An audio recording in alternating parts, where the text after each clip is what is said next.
Hello everyone, I'm Stephen Baboon and this is Special Broadcast. I am sitting with the amazing Kit Yan. Hello, welcome. Hi. Kit is a spoken word artist, a lyricist, a performer, a playwright, and his pieces are centered around love, family, social justice, being trans, queer, and Asian American. You might see him on HBO's Asian Aloud and PBS's Asian America. Kit, welcome. Thanks for being with us. Thanks for having me, Stephen. So for anyone who missed the show tonight, so can you tell us a little bit about what it was about? Sure.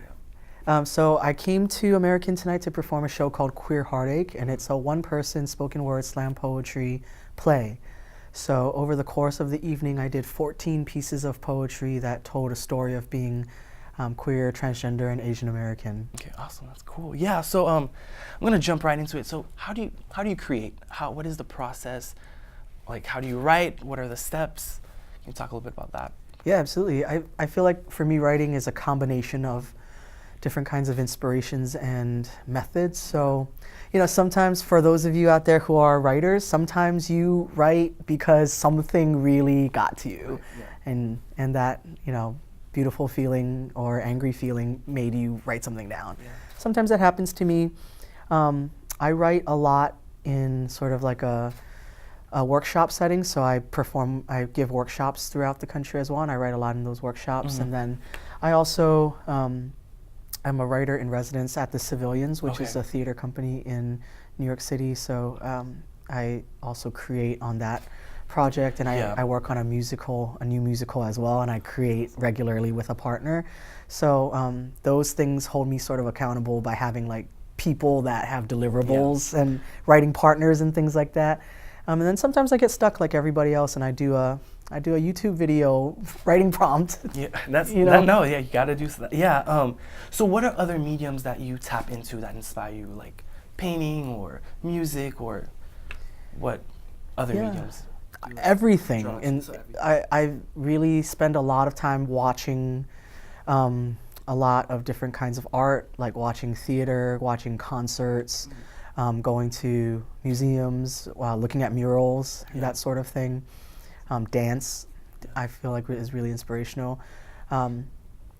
Not so much that I like go and write about like something I see or anything all the time, but it like gives me a sense of, how to listen to the body or your, what's your senses and your ears. That's interesting. Yeah, cool. So in Queer Heartache, you talk a little bit about languages and how you and your mother like ultimately, figuratively, don't speak the same language when it comes to expressing your frustration about your exploring your gender and all that. Can you talk a little bit about that?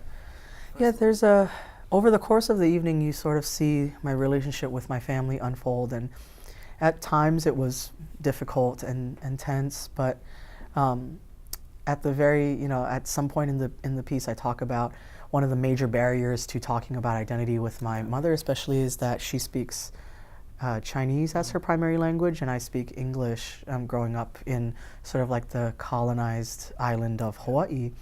And so, that it's already kind of hard to talk to your parents about anything. And then like trying to talk to them about being queer and transgender, that's a little bit extra conversation. And then not being able to do that in the same language is really difficult too. So I feel like I found the very best way I possibly could to do it by a combination of time and patience, and also like listening to her and how she felt about it, or trying to get better at speaking Chinese as well. That's awesome. Good. So what frustrates you, and what makes you happy? What are the things that makes you mad, and what are the things that make you happy, as like living as a transgender, queer, and Asian American? Like, yeah. Kind of a loaded question, but well, I recently have had a lot of medical, industrial, complex interactions that have been really frustrating.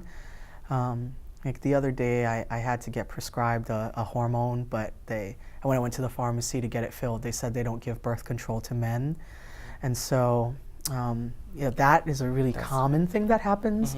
I've been really sort of like frustrated with getting testosterone too, and getting a medical appointment. Yeah. I mean, No, yeah. it's always sort of a struggle when I'm trying to get medical care, and I would say that's the single most stressful thing in my life. But I'm also really like privileged in that I've been sort of, using these, therapies for over 10 years now. Yeah. I have like a certain level of passing privilege and economic privilege of like having access to even filling out forms to get insurance, that sort of thing. So that's like a big frustration. What's the What makes you happy? And what makes me happy? What you wake up in the morning and what do you do to just like get you in a good mood? Yeah, a lot of things make me happy. Yeah. Honestly, I like really enjoy my community Good. and like friends and family that Yeah. I've cultivated over the years, and seeing them hanging out with folks. Most of my life, like I told you before tonight's show, is on tour. And so when I get to spend some quality time with the people I love, that's really Yeah. wonderful. And sometimes I get to do that on tour, which is really exciting. Like I'm here in DC, and I have a whole bunch of friends came to the show, which is really nice. How is it like performing, having your friends in the audience? It's great. The feeling, yeah. I like Do you know get they're more there nervous? because, well, Or they're like, Um, I know that they're there because they're like laughing the loudest. So I'm like, Oh my they're here, God, good. they're here. So Yeah. it's really like wonderful good. and supportive to good have support them. system. Yeah. Okay. We're gonna play a little game. Yeah. Are you ready okay. for this? Okay. I mean, yeah. you've probably played this game, but I'm gonna give you a bunch of words, and you're gonna say the first thing that pops in your mind. Some of the words are easier to respond to. Some of the words are a little bit loaded. Okay. So, okay. are you ready? All right. Yeah. First word is poetry. Slam. Okay. Second word is pen. It's writing. Award. Okay. Third word is Kim Kardashian. Kanye? Is that right? No, you're right. That's really. All right. Fourth word, a little bit loaded, is transphobia. Every day Gender. is non-binary.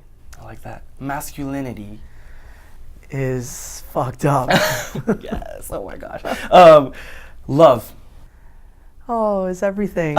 Okay. Good question. Good answer. And lastly, American. Needs to be deconstructed. Love it. Love it. Love it. Love it. I love all of these. Good. Yeah. Thank you. Thank you. Okay. So, what do you want to write about but haven't yet? What haven't you tackled yet that you want to, That's a great do? question. Yeah. Well, my next solo play in poetry that I want to work on that isn't written yet, but I'm like at the beginning stages of thinking about it, is the story of a young girl who is a survivor of long-term childhood sexual abuse, and when she grows up, this is autobiographical, so it's Yeah. sort of exploring some parts of my identity that I haven't explored yet. It becomes a trans person facing the stigma of being trans negatively associated with childhood sexual abuse, and I want to start thinking through like why there are negative associations, and what about being trans is maybe a celebration of the history of this person's life or my life. So that's No, that's interesting. That's what I wanna can't do. wait to see that come to life. Thank you. Yeah. So, how is it like being trans and Asian American in the medium you're in right now, as a poet? Like, what is different? What specific insights do you have yourself that help you contribute to the craft, if that makes sense? Well, when I was first getting into Poetry Slam, I was starting to think about gender and sexuality for myself. And so I guess there are a lot of parallels in terms of, I write really personal narrative. So when I was sort of like figuring out what it meant to perform or be in competition, I think those have a lot of parallels to being trans in terms of like performing gender or performing sexuality or performing sex even. And sort of like in terms of like masculinity, there's like a different kind of competition that comes Yeah. with that. And I feel like it really helped me figure out who I was to have those things happen at the same time. Yeah. No, interesting. Yeah. Okay. Other question for you is, if you could say anything to your role model, your idol, what would it be? But there's a catch. You can only use 5 words or less. Okay. Okay.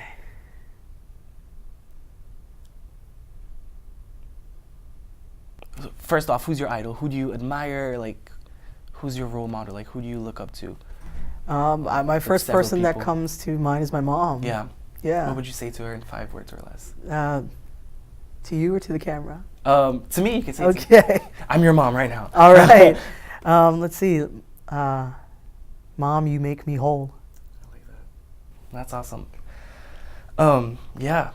So, I mean, last question for you. What do you aim to do with your art? So when people come to see your performances, what do you want to teach them? What do you want them to take from your performances? I want folks to come to the show and have a good time. A lot of it's funny.